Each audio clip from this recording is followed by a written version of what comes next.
Hello, welcome to tech शर्मत।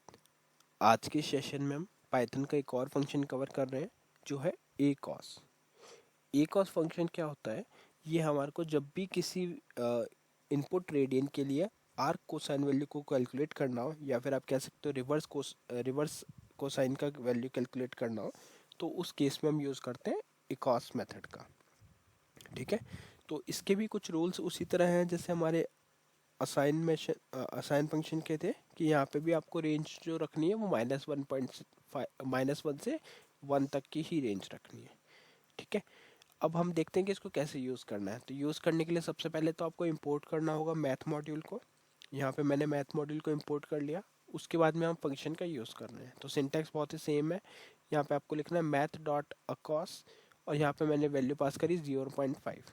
तो जो भी वैल्यू आप इसमें एज ए रेडियन पास कर रहे हो, ये उसका अकॉस कैलकुलेट करेगा, या आप ये कह सकते हो रिवर्स कोसाइन कैलकुलेट करेगा, और उसका आउटपुट प्रिंट करेगा।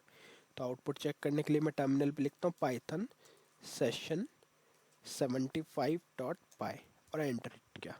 तो पहले इसने वैल्यू क्या प्रिंट करी, 1.04719 समथिंग।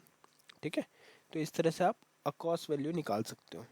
सेकेंड सिनेरियो को हमने कमेंट डाउन किया हुआ है।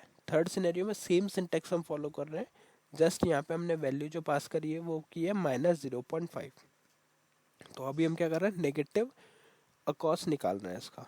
तो जब नेगेटिव के लिए आप वैल्यू निकाल रहे हो तो आपकी आउटपुट क्या आ रहा है, 2.094395 समथिंग। ठीक है, ये था हमारा थर्ड सिनेरियो। फोर्थ सिनेरियो में हमने क्या किया, वैल्यू पास करी 1। तो जब भी आप अकॉस निकालते हो 1 के लिए तो उसका आउटपुट आता है 0.0।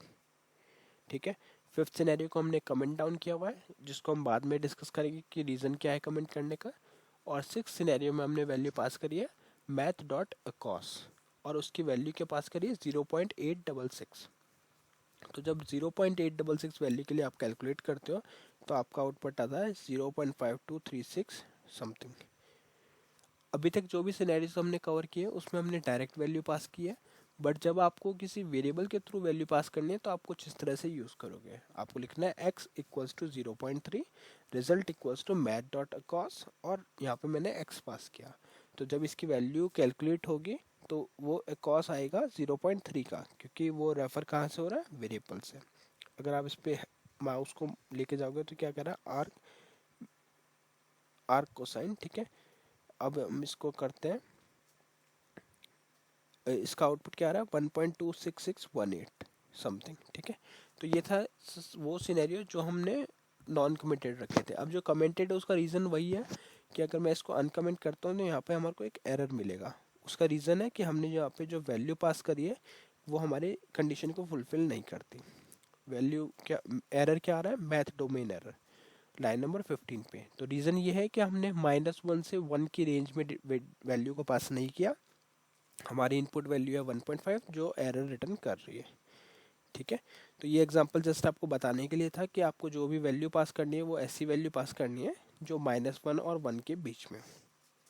ठीक है, वैसे ही अगर आप फिफ्थ सिनेरियो देखोगे तो फिफ्थ सिनेरियो में हमने वैल्यू क्या पास करी है, अकॉस 2। अगर इसको मैं रन करता हूँ तो यहाँ पे वैल्यू फिर से वही मैथ डोमेन आ रहा है, और ये आ रहा है लाइन नंबर 30 पे। ठीक है, लाइन नंबर 30 पे ये हमारा एरर आ गया। उसका भी रीज़न यही है कि आपने 2 वैल्यू पास करी जो -1 और 1 की रेंज में नहीं होती। तो आर्क कोसाइन का सिंपल सा फंडा यही है कि जब भी आप इसमें इनपुट वैल्यू प्रोवाइड कर रहे हो वो रेंज में होना चाहिए -1 और 1 के, और फिर ये उसका आर्क कोसाइन कैलकुलेट करके लाता है। ठीक है, तो ये सारे फंक्शन जो अभी तक हम देख रहे हैं वो मैथमेटिकल एप्लीकेशन से रिलेटेड हैं। जब भी आप कोई मैथमेटिकल एप्लीकेशन बिल्ड कर रहे हो तो उस केस में आपको इस तरह से इंपोर्ट करना है मैथ मॉड्यूल को, और फिर आप उसको यूज़ कर सकते हो। आई होप ये सेशन आपको क्लियर हुआ होगा। नेक्स्ट सेशन में हम बाकी टॉपिक डिस्कस करेंगे। So thank you for watching Tech Sharma.